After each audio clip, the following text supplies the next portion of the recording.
Saya ingin membahas secara singkat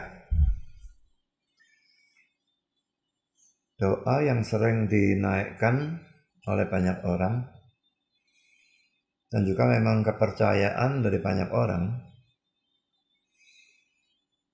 berkenaan dengan Lord Yesus untuk menyembuhkan penyakit jasmani. Jadi pada waktu ada orang sakit, misalnya dimasukkan Facebook gitu, lalu banyak sekali yang berikan komen, Lord Yesus menyembuhkan, berarti menyembuhkan penyakit jasmani. Dan dalam doa juga banyak, oleh bilu-bilumu kami disembuhkan. Jadi minta kesembuhan berdasarkan bilu-bilu Yesus. Dan itu diarahkan pada penyakit jasmani. Saya percaya bahwa bilu Yesus itu menyembuhkan. Cuma yang saya permasalahkan, ini penyakit jasmani atau penyakit rohani?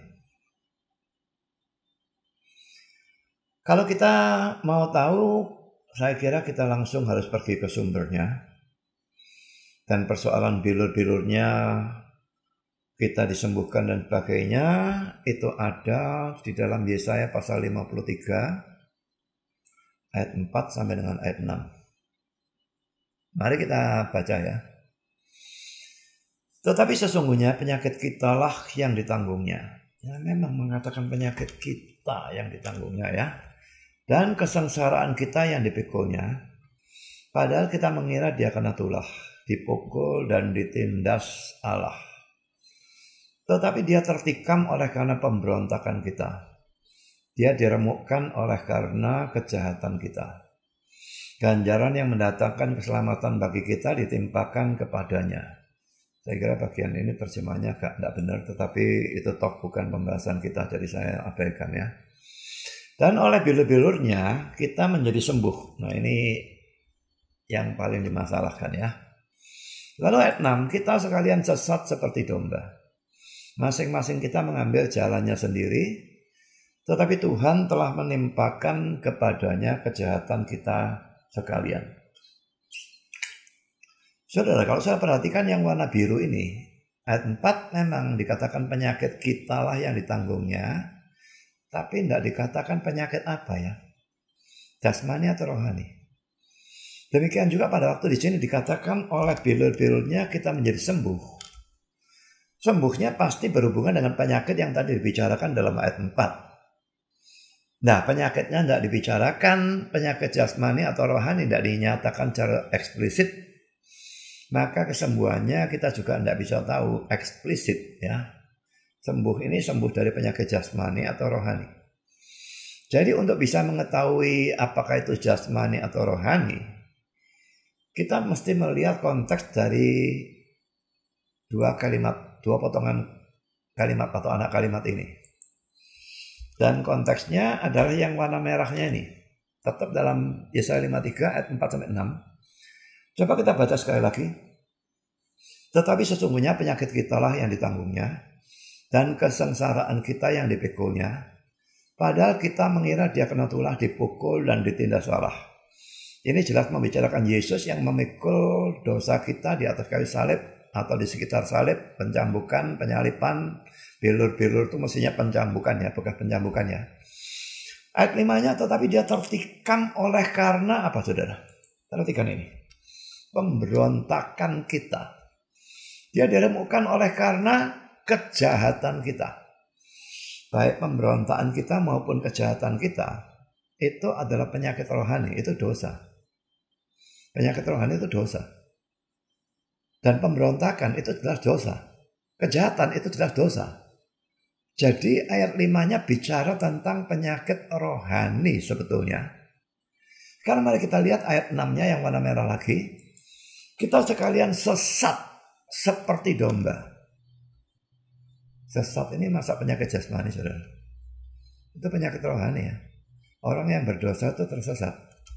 Lalu dikatakan masing-masing kita mengambil jalannya sendiri.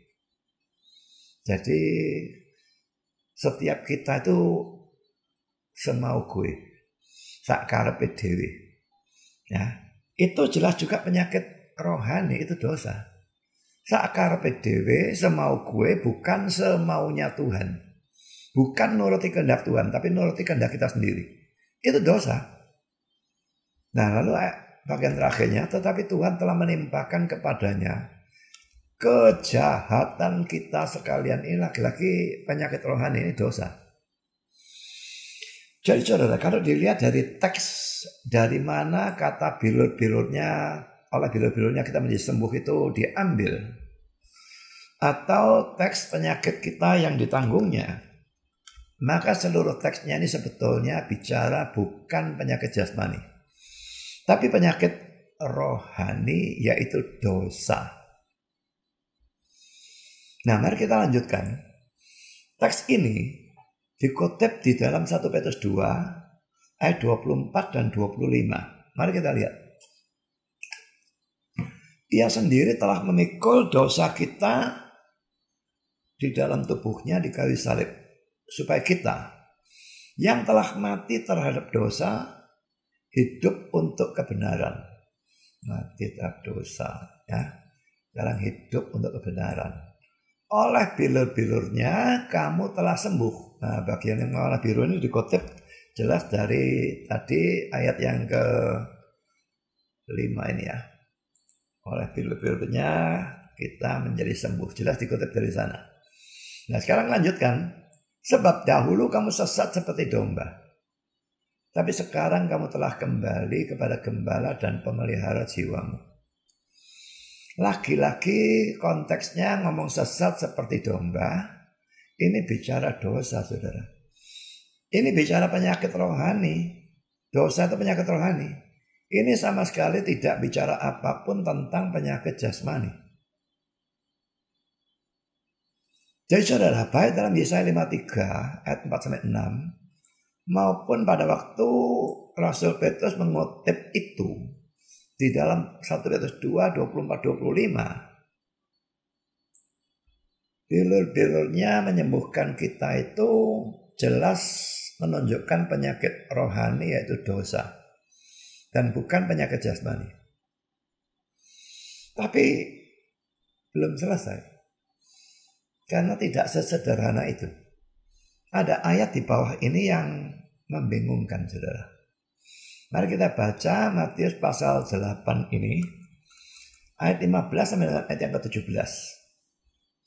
Maka dipegangnya, di sini Yesus kan ya, tangan perempuan itu, lalu lenyaplah demamnya. Dia menyembuhkan penyakit jasmani ini ya. Ia pun bangunlah dan melayani dia. Menjelang malam dibawalah kepada Yesus banyak orang yang kerasukan setan. Dan dengan sepatah kata Yesus mengusir roh-roh itu dan menyembuhkan orang-orang yang menderita sakit. Ini sakit apa? Jasmani atau rohani? Ini jelas sakit jasmani. Penyembuhannya, penyembuhan jasmani. Nah, jadi kita melihat di sini Yesus itu memberikan kesembuhan jasmani terhadap orang yang sakit secara jasmani.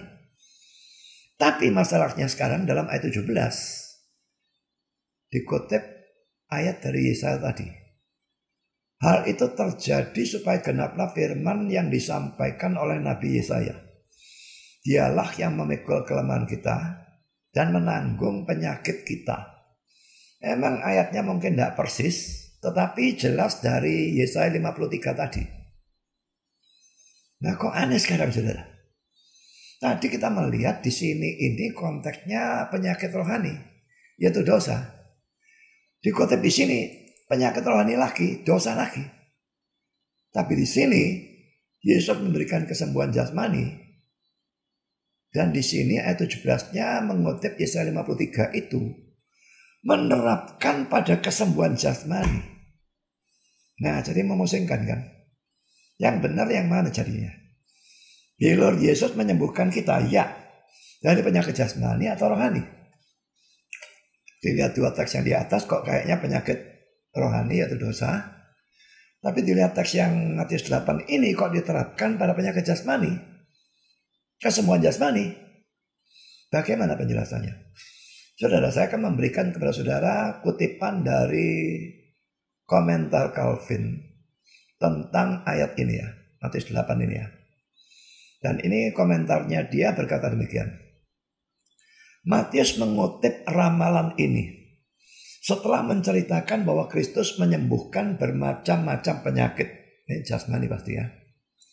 Sekalipun sudah tentu bahwa ia ditetapkan bukan untuk menyembuhkan tubuh, bukan jasmani ya, tetapi untuk menyembuhkan jiwa. Karena adalah penyakit rohanilah yang dibicarakan oleh sang nabi. Sang nabi itu Yesaya. Yesaya 53 tadi sudah kita lihat memang membicarakan kesembuhan jiwa dan penyakit jiwa, yaitu dosa. Yesus sembuhkan dosa, itu persoalannya di sana. Tapi saudara, kenapa dalam Matius 8:17 itu diterapkan pada penyakit jasmani? Nah, ini jawabannya ya. Tetapi dalam mujizat-mujizat yang dilakukan Kristus dalam menyembuhkan tubuh, ia memberi suatu bukti tentang keselamatan yang ia bawa kepada jiwa kita. Mujizatnya memang menyembuhkan tubuh, tetapi di situ dia memberikan suatu bukti tentang keselamatan yang ia bawa kepada jiwa kita. Ini penyakit rohani jadinya ya. Kesembuhannya tubuh, tapi tujuannya untuk memberikan suatu bukti bahwa dia memberikan kesembuhan jiwa atau penyakit rohani atau dosa. Karena itu kesembuhan itu mempunyai hubungan yang lebih luas dengan jiwa daripada tubuh. Karena ia ditetapkan sebagai dokter untuk jiwa. Dan sesuai dengan itu, Matius menerapkan pada tanda lahiriah apa yang termasuk pada kebenaran dan kenyataan. Jadi saudara, mungkin kata-kata Calvin agak sukar bagi orang yang tidak biasa baca buku tafsiran. Menurut Calvin, Yesaya 53 ayat 4 itu memang berbicara tentang penyakit rohani, yaitu dosa. Tapi dalam Matius 8 ayat 17, Matius mengutip Yesaya 53 ayat 4 itu dan menerapkannya pada kesembuhan jasmani, karena Yesus itu memang sering melakukan sesuatu yang bersifat jasmani untuk mengajarkan suatu kebenaran rohani. Jadi perhatikan bagian ini ya. Ini alasannya ya. Mengapa sebetulnya yang dibicarakan itu penyakit rohani, mestinya Yesaya 53 itu, kok diterapkan dalam Matius 8 ayat 17 pada kesembuhan jasmani? Jawabannya karena Yesus memang sering melakukan sesuatu yang sifatnya jasmani, tapi tujuannya untuk mengajarkan suatu kebenaran rohani. Dan saya berikan dalam tanda kurung, ini bukan suatu pengalegorian ya. Bukan melambangkan sesuatu yang bukan lambang. Bukan mengalegorikan sesuatu yang bukan rohani. Bukan merohanikan sesuatu yang sebetulnya bukan rohani. Bukan seperti itu. Beda. Yesus melakukan sesuatu yang sifatnya jasmani.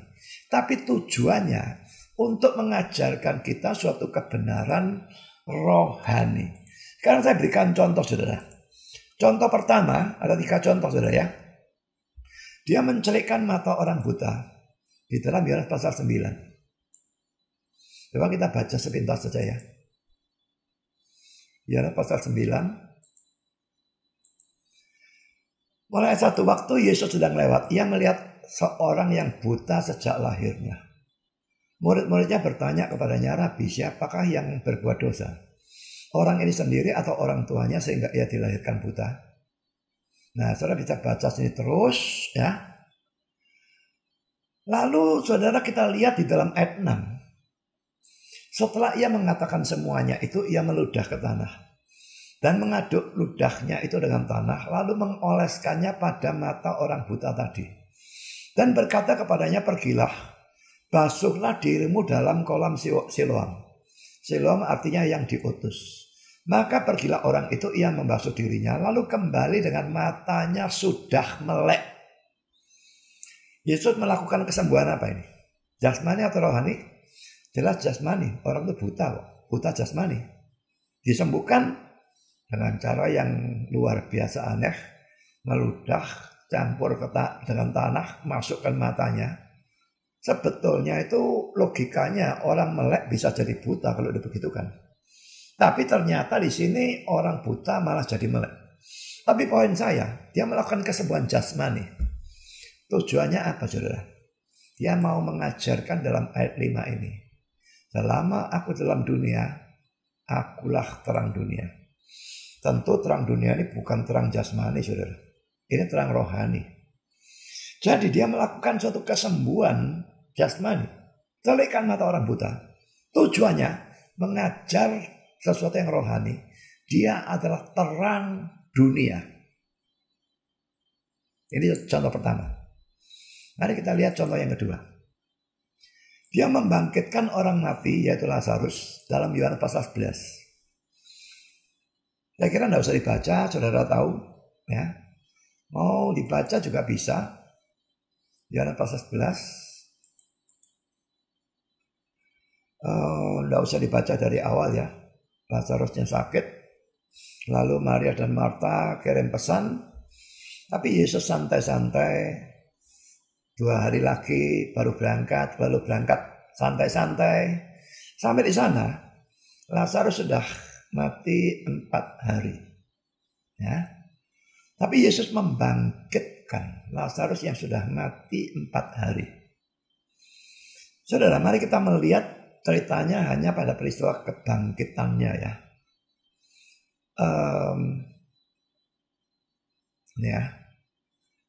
Dia sudah datang ketemu Maria dan Marta. Kita baca Yohanes 11 ayat 34 dan seterusnya. Di manakah dia kamu baringkan? Lazarusnya ya. Jawab mereka, Tuhan, marilah dan lihatlah. Maka menangislah Yesus. Kata orang-orang Yahudi, lihatlah betapa kasihnya kepadanya. Tetapi beberapa orang di antaranya berkata, ia yang memelekkan mata orang buta. Tidak sanggupkah ia bertindak sehingga orang ini tidak mati? Maka masgulah pula hati Yesus. Lalu ia pergi ke kubur itu. Kubur itu adalah sebuah gua yang ditutup dengan batu. Kata Yesus, angkat batu itu. Marta, saudara orang yang meninggal itu berkata kepadanya, Tuhan, ia sudah berbau sebab sudah 4 hari ia mati. Jawab Yesus, bukankah sudah kukatakan kepadamu, jikalau engkau percaya, engkau akan melihat kemuliaan Allah. Maka mereka mengangkat batu itu. Lalu Yesus menengadah ke atas dan berkata, Bapa, aku mengucap syukur kepadamu karena engkau telah mendengarkan aku. Aku tahu bahwa engkau selalu mendengarkan aku. Tetapi oleh karena orang banyak yang berdiri di sini mengelilingi aku mengatakannya supaya mereka percaya bahwa engkaulah yang mengutus aku. Dan sesudah berkata demikian, berserulah ia dengan suara keras, Lazarus, marilah keluar.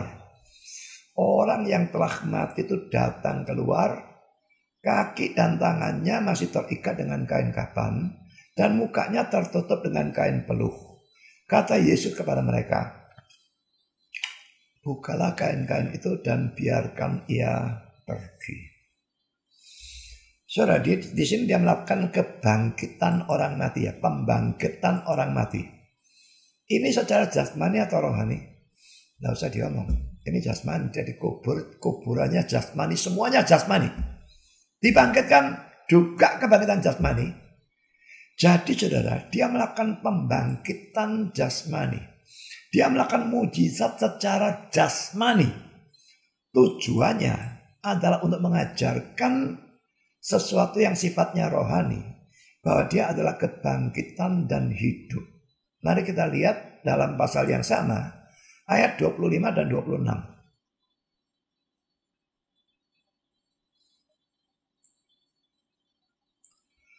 Jawab Yesus, akulah kebangkitan dan hidup.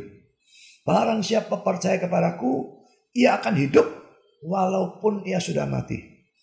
Dan setiap orang yang hidup dan yang percaya kepadaku tidak akan mati selama-lamanya. Percayakah engkau akan hal ini? Coba perhatikan saudara ya. Akulah kebangkitan dan hidup. Ini jelas secara rohani ya. Lalu kata-kata ini. Barang siapa percaya kepadaku, ia akan hidup walaupun ia sudah mati. Ia akan hidup ini hidup apa saudara? Jelas ini hidup rohani ya. Walaupun ia sudah mati, bisa mati jasmani, bisa mati rohani, yang manapun. Tapi hidupnya ini pasti hidup rohani. Tentu kita tidak mengharapkan orang yang mati jasmani menjadi hidup jasmani karena percaya Yesus. Tidak. Kalau ayat 26. Setiap orang yang hidup dan yang percaya kepadaku tidak akan mati selama-lamanya. Ini tidak akan mati secara rohani. Kalau mati jasmani kita mati, saudara. Siapa yang tidak akan mati selama-lamanya? Tidak ada. Jadi ini mati rohani. Yang percaya tidak akan mati selama-lamanya secara rohani. Jadi saudara, dalam 2 ayat ini Yesus memberikan pengajaran secara rohani. Akulah kebangkitan dan hidup. Hidup ini hidup rohani. Yang percaya kepadaku, ia akan hidup secara rohani walaupun ia sudah mati. Dan setiap orang yang hidup dan yang percaya kepadaku, dia tidak akan mati selama-lamanya. Ini jelas secara rohani. Apakah saudara percaya pada Yesus? Secara jasmani, kalau saudara percaya Yesus, saudara tetap akan mati. Mati masuk kuburan atau kremasi, saya tidak tahu. Atau kena COVID-19 atau kena apapun, saudara akan mati. Kecuali saudara hidup terus sampai dia datang kedua kali. Maka saudara tidak akan mengalami kematian. Tapi itu tidak perlu diharapkan. Kita akan mati. Biarpun kita percaya. Secara jasmani. Tapi mati secara rohani, tidak. Begitu kita percaya, karena dia adalah kebangkitan dan hidup, kita langsung mendapatkan hidup kekal. Dan kalau hidup kekal tidak akan binasa sampai selama-lamanya, bukan? Mari kita lihat. Yohanes 10:27. Domba-dombaku mendengarkan suaraku dan aku mengenal mereka dan mereka mengikut aku. Dan aku memberikan hidup yang kekal kepada mereka. Dan mereka pasti tidak akan binasa sampai selama-lamanya. Dan seorang pun tidak akan merebut mereka dari tanganku. Jadi saudara, laki-laki dalam contoh yang kedua ini, dia melakukan pembangkitan jasmani. Dia melakukan mujizat secara jasmani. Tapi tujuannya mengajarkan sesuatu yang sifatnya rohani. Dan antara mujizat jasmani dan ajaran rohaninya memang jelas ada hubungannya. Ya. Yang tadi dia jelekkan mata orang buta, lalu dia mengatakan akulah terang dunia. Buta itu kan gelap, dia terang dunia, ini ada hubungannya. Sekarang dia membangkitkan orang secara jasmani, lalu berkata akulah kebangkitan dan hidup, yang percaya kepadaku tidak akan mati selama-lamanya. Laki-laki berhubungan. Mari kita lihat sekarang contoh yang ketiga. Dia melipat gandakan roti dalam Yohanes pasal 6. Ini yang memberi makan 5.000 orang itu ya. Dan lalu dia mengajar bahwa dia adalah roti hidup. Mari kita lihat ya. Yohanes pasal yang ke-6. Banyak orang ikut dia. Yesus tanya. Yesus berkata kepada Filipus ya. Ini dia mencobai. Ngetes. Di manakah kita akan membeli roti supaya mereka ini dapat makan? Nah, Filipus dia bingung saudara. Roti seharga 200 dinar tidak akan cukup untuk mereka. Orangnya 5.000 saudara ya. 1 dinar itu upah harian buruh kasar dalam 1 hari. Kalau kita sekarang mungkin sekitar 50 atau 100 ribu. 200 dinar dikalikan 100 ribu cuma 20 juta ya. Memberi makan 5.000 orang. Itu nggak ada artinya. Ya saudara, lalu di sini ada seorang anak punya 5 roti jelai dan 2 ikan. Lalu Yesus melipat gandakan, melakukan mujizat dan membagi-bagikan semua orang 5.000 makan kenyang, masih sisa 12 bakul penuh. Laki-laki saudara, apakah ini mujizat yang sifatnya jasmani atau rohani? Mereka tuh lapar jasmani saudara. Roti itu roti jasmani. Mereka diberi makan jasmani.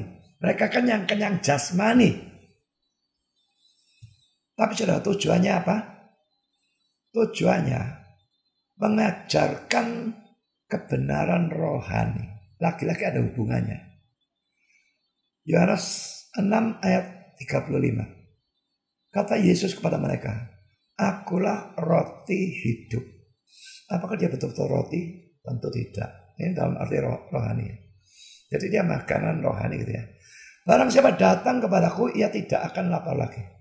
Dan barang siapa percaya kepadaku, ia tidak akan haus lagi. Saudara, waktu dia berkata roti ini, jelas roti ini bukan roti jasmani. Lalu tidak akan lapar lagi. Jelas bukan lapar jasmani. Saudara boleh datang kepada Yesus, saudara tetap lapar. Tak makan satu hari lapar. Barang siapa percaya kepadaku, ia tidak akan haus lagi. Haus ini apa? Haus jasmani atau rohani? Jelas bukan haus jasmani. Yang percaya Yesus pasti tetap akan haus. Yang dimaksudkan adalah haus secara rohani. Tidak akan terjadi lagi. Jadi saudara, Yesus itu kebutuhan hidup kita secara rohani.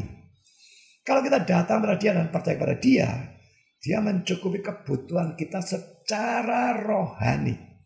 Tadi lipat gandakan roti, sekarang bicarakan roti hidup, tidak akan lapar, tidak akan haus.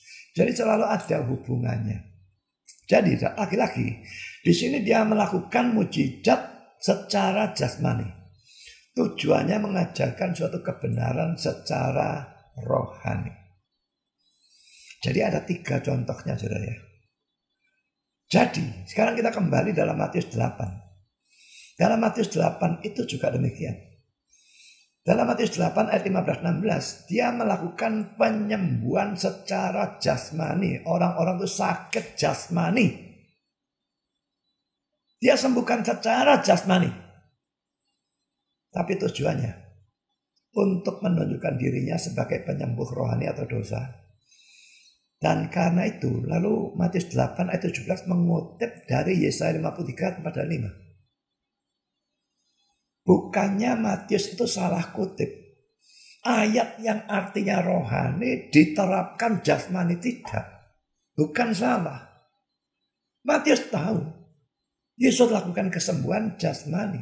Mujizat jasmani. Tapi tujuannya menunjukkan dirinya sebagai penyembuh rohani, penyembuh dosa. Karena itu Matius selalu menganggap apa yang Yesus lakukan pada waktu menyembuhkan secara jasmani ini sebagai suatu penggenapan dari Yesaya 53 ayat 4 dan 5. Jadi saudara, setelah saya jelaskan seperti ini sebetulnya jelas ya. Dilihat dari konteksnya Yesaya 53 itu bicara penyakit rohani. Kesembuhan rohani. Dikutip dalam 1 Petrus pasal 2, laki-laki sama itu bicara soal penyakit rohani dan kesembuhan rohani. Nah, cuma ayat ini yang kelihatan agak aneh. Aneh karena kita tidak mengerti. Tapi setelah dijelaskan, kita sekarang sudah bisa mengerti. Matius tidak salah terapkan. Dan ingat ya, saya ambil tafsiran John Calvin yang hidup pada abad ke-16. Jauh sebelum karismatik dan Pentakosta muncul. Yang biasanya menekankan bilur-bilurnya menyembuhkan penyakit jasmani itu adalah orang-orang Pentakosta dan karismatik. Jadi saudara, saya kutip dari Calvin, saudara tidak bisa mengatakan Calvin ini anti karismatik. Zaman dia karismatik dan Pentakosta itu dua-dua belum ada kok. Protestan yang baru muncul. Pentakosta itu baru muncul tahun 1900.